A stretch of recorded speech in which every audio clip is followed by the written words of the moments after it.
어제 저녁 SBS 뉴스 헌터스에서 반경된 충격적인 실험 영상을 보셨나요? 보안의 정점이라 불리는 시중은행의 안면 인식 시스템이 고작 A4 용지에 인쇄된 얼굴 사진 한 장에 무참히 뚫리는 장면 말이죠. 우리가 가장 믿었던 금융권의 방패가 사실은 종이 가면조차 구분하지 못하는 허술한 수준이었다는 사실에 많은 분이 경악을 금치 못하셨을 겁니다. 그런데 여러분, 이 소식보다 더 당황스러운 현실이 우리를 기다리고 있습니다. 바로 4일 뒤인 12월 23일부터 전국 모든 통신사에서 휴대폰을 개통할 때 이 얼굴 인증이 법적으로 의무화된다는 사실입니다. 보이스피싱을 막겠다는 좋은 취지라지만 종이 한 장에 뚫리는 기술을 국가가 강제한다는 이 모순을 우리는 어떻게 받아들여야 할까요?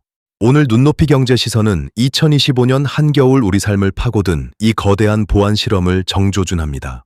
가장 안전해야 할 내 생체 정보가 사실은 얼마나 위태로운지, 그리고 이 정책이 가져올 경제적 기회비용과 사회적 혼란의 실체를 전문가들의 시각으로 냉철하게 분석해 보겠습니다. 편리함이라는 이름 뒤에 숨은 위험한 거래, 지금 시작합니다. 문제가 된 SBS 보도를 자세히 뜯어보면 사태는 생각보다 심각합니다. 전문가들은 시중은행 앱들이 국제표준인 5인식률 7% 미만이라는 기준조차 충족하지 못할 가능성을 제기했죠. 단순히 닮은 사람을 혼동하는 수준을 넘어 정지된 사진과 실제 살아있는 사람을 구분하는 라이브니스 기술이 사실상 전무하다는 사실이 증명된 셈입니다. 우리가 흔히 쓰는 저가형 스마트폰이나 구형기기들의 전면 카메라는 대부분 ED 방식입니다. 고가의 아이폰처럼 얼굴의 굴곡을 수만 개의 점으로 찍어내는 3D 센서가 없죠. 소프트웨어만으로 얼굴을 인식하려다 보니 눈앞에 있는 게 진짜 사람인지 아니면 정교하게 인쇄된 사진인지 구분할 수 있는 하드웨어적 기반이 아예 갖춰져 있지 않은 겁니다. 임종인 교수를 비롯한 보안 전문가들은 입을 모아 경고합니다. 소프트웨어 중심의 안면 인식은 해커들에게는 그야말로 열린 문이나 다름없다는 것이죠.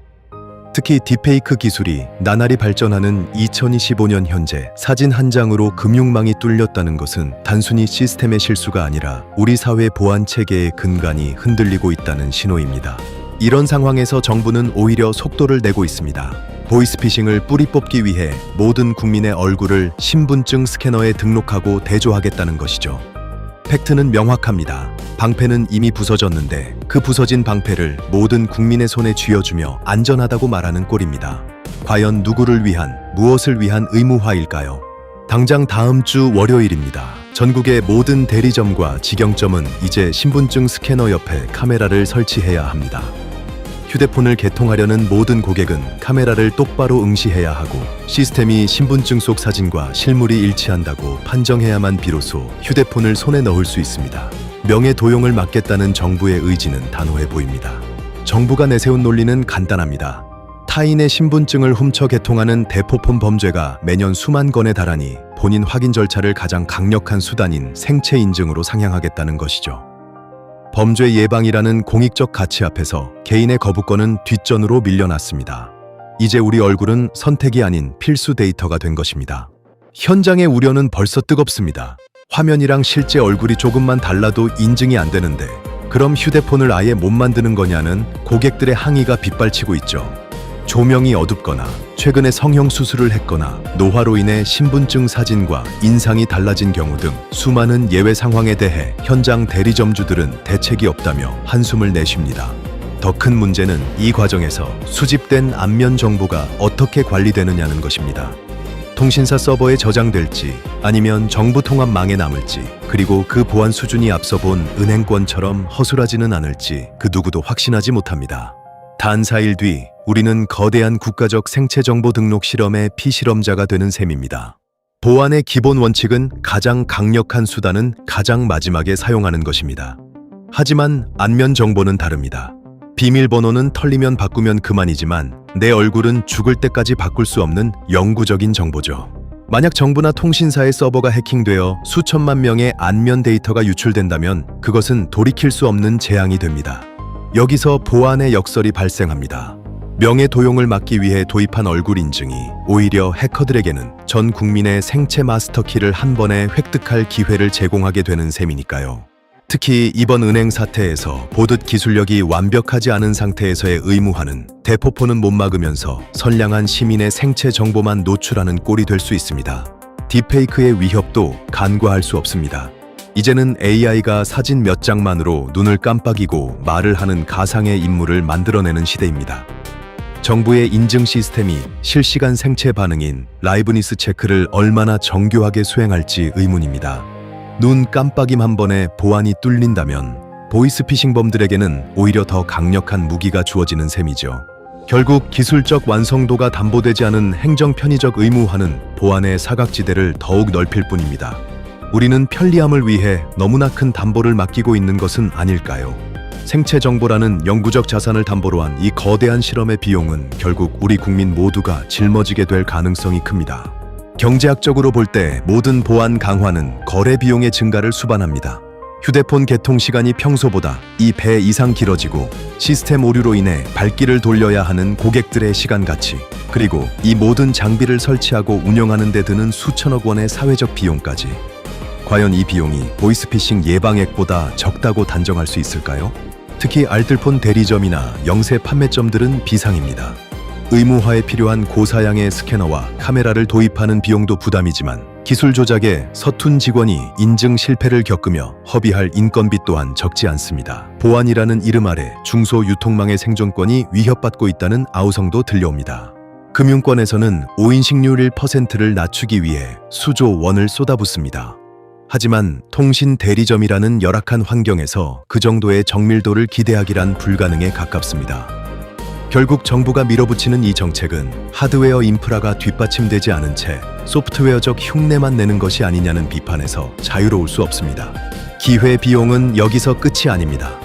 인증에 실패한 정직한 시민이 본인 확인을 위해 경찰서나 주민센터를 전전해야 하는 사회적 비효율까지 고려한다면 이번 정책은 보이스피싱이라는 빈대를 잡으려다 초가삼간을 태우는 형국이 될 수도 있습니다.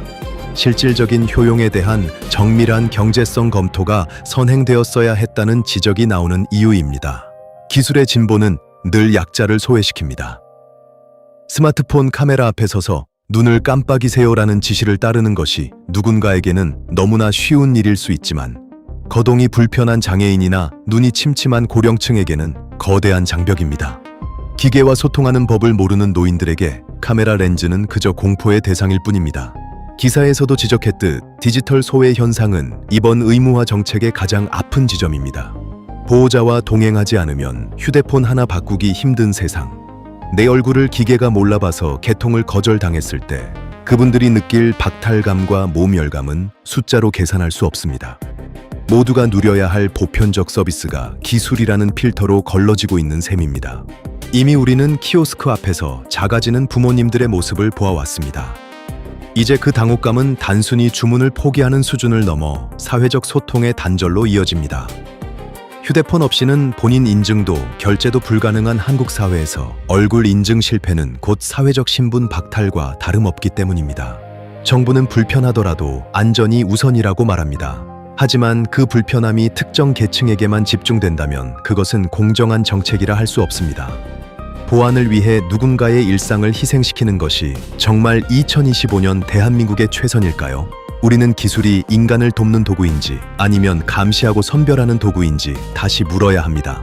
그렇다면 해외는 어떨까요? 유럽연합이나 미국 등 주요 선진국들도 안면인식 기술을 도입하고는 있지만 우리처럼 민간 서비스 이용을 위해 전국적으로 의무화하는 사례는 극히 드뭅니다. 특히 유럽은 인공지능법을 통해 생체 정보 수집을 매우 엄격하게 제한하며 개인의 프라이버시권을 최우선 가치로 둡니다.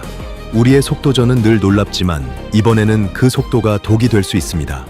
기술적 완성도와 법적 보호 장치가 미흡한 상태에서 밀어붙이는 의무화는 국제사회에서 생체 정보의 오남용이라는 비판을 받을 소지도 충분합니다. 보이스피싱을 막겠다는 명분이 개인의 기본권을 침해하는 면죄부가 될 수는 없기 때문입니다. 무엇보다 안면 정보는 한번 유출되면 비밀번호 변경이 불가능하다는 특수성이 있습니다. 글로벌 보안 커뮤니티에서는 생체 정보의 중앙 집중형 수집을 가장 위험한 발상 중 하나로 꼽습니다. 2025년 대한민국은 이 위험한 길을 가장 앞장서서 그것도 아주 빠른 속도로 달려가고 있는 셈입니다. 우리는 왜 이렇게 서두르는 걸까요? 정책 결정자들은 기술의 완벽함보다 도입 사실 자체에 집중하고 있는 것은 아닐까요?